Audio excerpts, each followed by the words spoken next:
మాతృభాష అనేది కన్నతల్లి లాంటిది. అందులో ప్రావీణ్యం సంపాదిస్తే ఏ భాషలో అయినా అనర్గళంగా మాట్లాడొచ్చు. ప్రస్తుతం ప్రపంచమంతా ఒక గ్లోబల్ విలేజ్గా మారిన నేపథ్యంలో ఇంగ్లీష్ అనేది అత్యంత అవసరమైన భాషగా మారిపోయింది. వాడి స్మార్ట్ ఫోన్ నుంచి తినే తిండి వరకు ప్రతి అంశంలో ఇంగ్లీష్ అనేది అత్యంత అనివార్యమైపోయింది. పైగా కొలువులు కూడా ఇంగ్లీష్ భాషతో ముడిపడి ఉండడంతో మన చదువులోకి కూడా ఆంగ్లం అంతర్లీనం అనే స్థాయి నుంచి తప్పనిసరి అనే పరిస్థితికి ఎదిగింది. ఈ నేపథ్యంలో ఇంగ్లీష్ మీడియం అనేది అత్యంత అవసరమైపోయింది. దీనికి తోడు ప్రభుత్వాలు ఇంగ్లీష్కి అపరిమితమైన ప్రాధాన్యం ఇస్తుండడంతో స్థానికంగా ఉన్న భాషలు క్రమేపీ మరుగున పడుతున్నాయి. వాడుక వరకు మాతృభాష కొనసాగుతోంది, కానీ రాతల్లో చేతల్లో మాత్రం మాతృభాష ఆనవాళ్లు కనిపించడం లేదు. ఇలాంటి పరిస్థితి రావద్దని తమిళనాడు రాష్ట్రంలో తమిళ భాషను పాఠ్యాంశాల్లో ఖచ్చితంగా అమలు చేస్తున్నారు.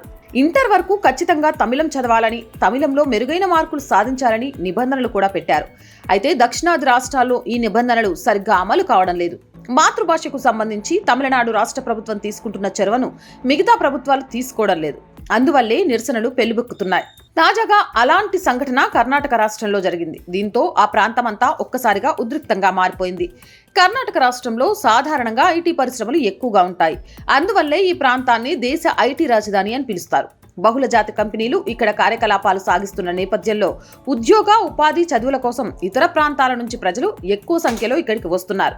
వారి అవసరాలు తీర్చేందుకు రకరకాల వ్యాపార సముదాయాలు కర్ణాటక రాష్ట్రంలో ఏర్పాటవుతున్నాయి. అయితే ఇంతవరకు బాగానే ఉంది, కానీ ఆ రాష్ట్రంలో ఏర్పాటు చేసిన వివిధ సంస్థలకు సంబంధించిన బోర్డులన్నీ ఇంగ్లీష్లో ఉండడంతో అక్కడి కన్నడ ప్రజలను ఇబ్బందికి గురిచేస్తోంది.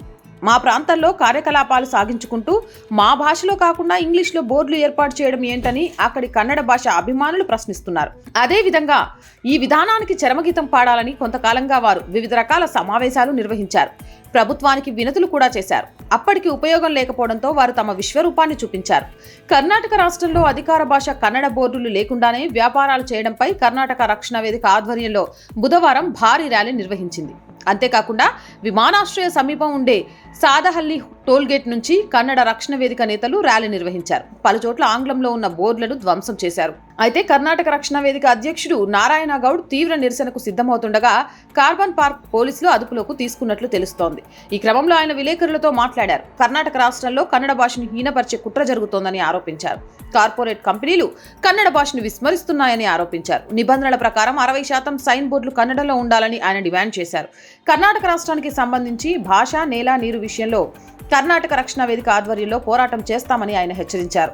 అయితే కర్ణాటక రక్షణ వేదిక నిరసనలు చేపట్టిన నేపథ్యంలో ఆ రాష్ట్ర సాంస్కృతిక శాఖ మంత్రి శివరాజ్ రంగంలోకి దిగారు.